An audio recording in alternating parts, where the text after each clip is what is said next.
Di dunia Islam dalam sejarahnya, kita mengenal banyak sosok perempuan hebat yang sangat menginspirasi dan menjadi sumber keteladanan umat, terutama dalam hal menuntut ilmu pengetahuan. Tidak hanya Aisyah Ra dan sahabiah lainnya yang dapat kita kenal, melainkan masih banyak perempuan muslimah yang mempelajari dan menguasai ilmu pengetahuan. Di antara wanita tersebut adalah Fatimah As-Samarkandi yang hidup setelah masa Rasulullah Shallallahu Alaihi Wasallam, yaitu sezaman dengan seorang pemimpin yang adil bernama Nuruddin Mahmud Zanki. 1118-1174 dalam kitab Syakhsiyah Al-Mar'ah Al-Muslimah karya Muhammad Ali Hashimi disebutkan bahwa Fatimah bernama lengkap Fatimah binti Alauddin As-Samarkandi adalah anak seorang ulama besar ahli fikih bernama Syekh Alauddin As-Samarkandi. Sejak kecil, Fatimah belajar dan mengaji pada ayahnya sehingga dia menguasai banyak ilmu. Bahkan dia hafal kitab sang ayah At-Tuhfah Al-Fuqaha. Apabila sang ayah dimintai fatwa oleh masyarakatnya, dia meminta putrinya untuk menjawabnya, sementara sang ayah ikut mendengarkan. Fatimah adalah seorang perempuan ahli fikih dan sangat alim. Dia menyelenggarakan pengajian untuk umum dan banyak ulama besar dan tokoh masyarakat yang mengaji kepadanya. Dia adalah zahid, ugari, dan sangat terhormat.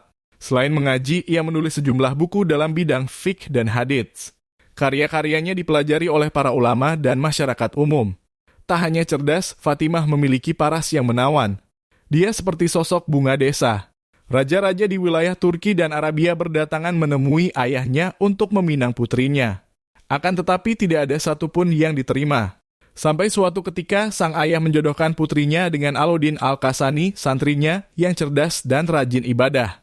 Namun Alauddin merasa dirinya tidak pantas menikahi putri gurunya. Sebab ia hanya seorang santri yang miskin.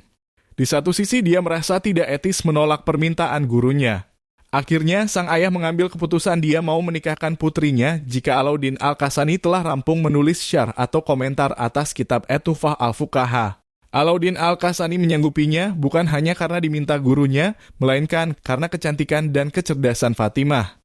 Dalam waktu singkat, Alauddin mampu menyelesaikan karyanya yang ia beri judul Badai As-Sanai fi Tartib Asy-Syara'i dan terdiri atas 7 jilid, setiap judul ada 450 halaman.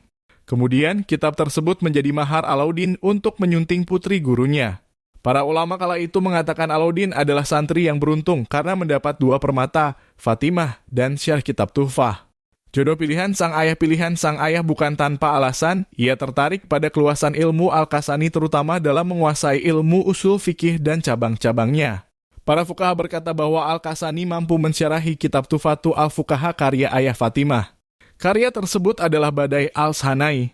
Karya inilah yang membuat ayah Fatimah merasa bahagia sehingga ia menikahkan putrinya dengan Al-Kasani dan menjadikan karya Al-Kasani tersebut sebagai mahar pernikahannya selain beberapa karya tercipta. Fatimah, ayahnya dan suaminya juga mengembangkan keilmuan yang mereka miliki kepada masyarakat.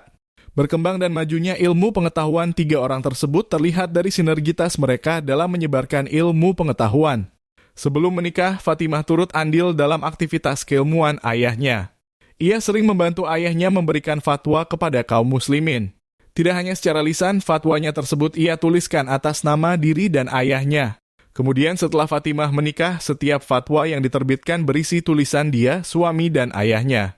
Bahkan mereka tidak segan untuk saling mengoreksi. Pernah sang suami salah dalam menulis, kemudian Fatimah pun membeberkannya keadilan dan kesetaraan gender mubadalah home figur kecerdasan sang kembang desa ahli fikih Fatimah As-Samarkandi.